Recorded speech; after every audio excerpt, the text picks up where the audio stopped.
ஐயோ இவ்வளவு பிரியாணியா? இதை பார்த்தாலே ஹார்ட் அட்டாக் வருங்க.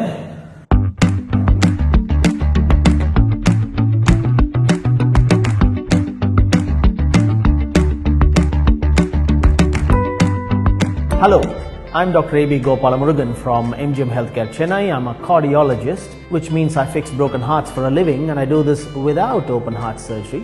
That's my specialty.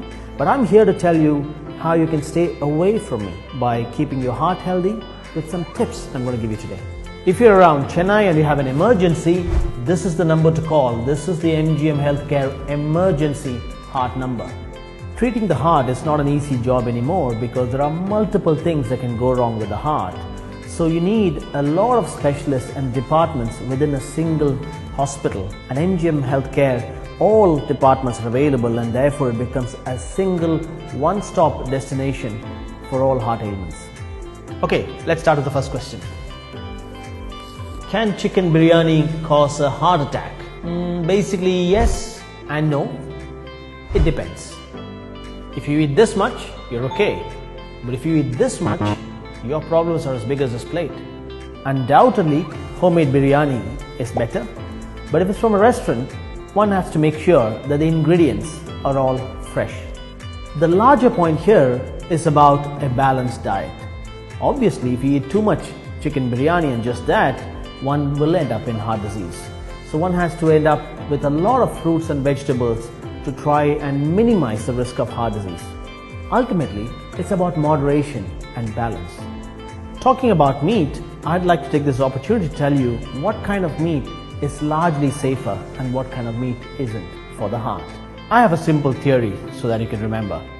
Essentially, meat from any animal with more than 2 legs is not good for your heart.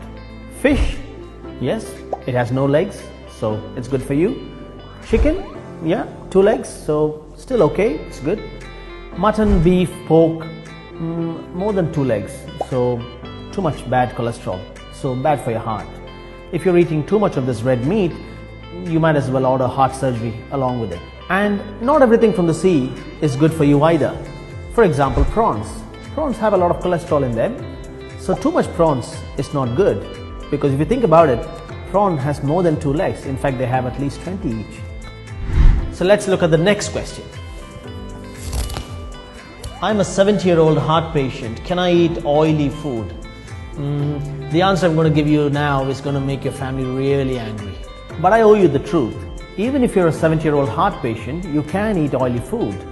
So the answer is a loud yes. 40-50 சாப்பிட்டா தானே 70 பாதிக்கும். 70 சாப்பிட்றது 100 தானே பாதிக்கும். ஸோ சாப்பிட்டு சந்தோஷமாக இருக்கலாம். But in moderation. So you can have a bhaji or a samosa when you feel like it. But remember, portion control matters. You can't have bhajis 3 times a day, every day of the week. Perhaps you can have a plate of bhajis once a week. Absolutely fine. But you've got to balance it out with fruits and vegetables. You should also know that not all fat is bad fat. Remember, we're all made of fat. So the whole idea of thinking that all fat is bad, don't eat any fatty food, isn't right. In fact, it's about the quality of fat that you eat and the quantity. So high quality, but moderation in terms of quantity. That's what matters. Okay, next. Can I smoke just 2 cigarettes a day? அடிச்சா நல்லா அடிக்கணும். Minimum 10-15 cigarette அடிக்கணும். கடைக்காரனுக்கும் நல்லது, எங்களுக்கும் நல்லது. Seriously, smoking is a big no. But here's the good news. The moment you stop smoking, the risk of further heart disease reduces drastically. As soon as you stop smoking, the blood becomes thinner, your clot formation risk comes down, the plaques, the deposits that you have collected over the years starts regressing. Essentially, you live longer and healthier. That's a good enough reason for you to stop smoking immediately. Okay, let's go to the next one. Can my heart be healthy if I don't exercise? The answer is simple. If you keep sitting like this, you cannot stay heart healthy.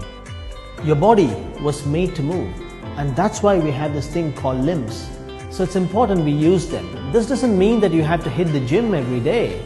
Just walking, standing, having this regular physical activity can help you have a healthy heart. Perhaps taking the stairs and avoiding the lift is a good thing, adds a lot of steps on a daily basis. Perhaps walking to the nearby store and avoiding taking the car or the bike will add a lot of steps further, thereby minimizing the risk of heart disease for you.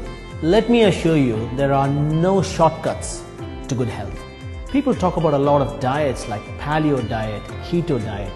But let me tell you, these diets can give you a short-term benefit, but they're not a long-term sustainable way to remain healthy because they focus on a particular kind of diet and make you deficient in others, so they're not balanced. So my suggestion is to maintain a balanced diet, increase physical activity, and that is the easiest and the most time-tested way to remain healthy. And last, how do I reduce stress in my life to have a healthy heart? I also have a lot of stress in my life. See, there's nobody who's not stressed. Everybody is stressed. Someone without a job is stressed. Somebody with a job is stressed. Somebody who's not married is stressed. Somebody who's married is even more stressed. Now this is stressful.